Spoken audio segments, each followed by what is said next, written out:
Touching lang. Pwede lumakin yan. Pwede huwag naman. Sige ba? Bulong mo na lang. Tsaka, hindi ka namin.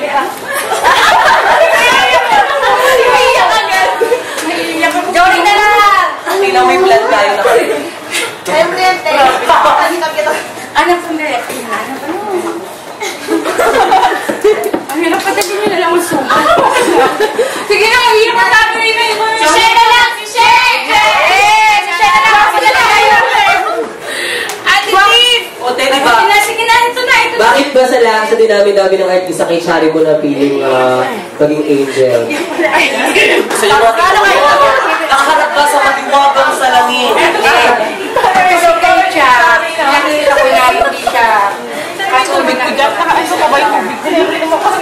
ako siya pag artista, pag nakaharap, okay sa mga fans. Pero pag nakatalikod na, wala na, deadma. Kasi meron ako dating sinalihan. Pag talikod namin, siya nagpahawak. Name people! Ayoko. Pag talikod namin, nagpahid ng alcohol. Ay, di ba ang sakit noon? Sana kayo kaya wala akong nakitang ganun. Masyado kami mababa.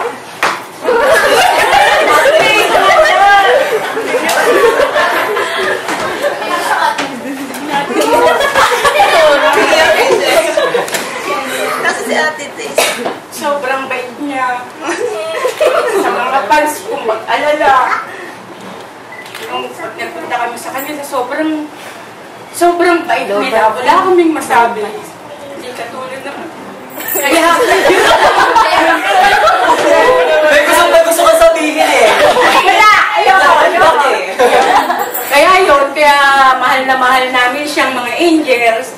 Gagawin namin lahat para sa kanya. Kung may umaway sa kanya sa Twitter, talagang nakikipaglaban kami. Inaawag talaga namin kasi hindi siya sumasagot. Binabat ko siya ng kung ano-ano. Kaya hindi ka namin iiwan forever. Okay.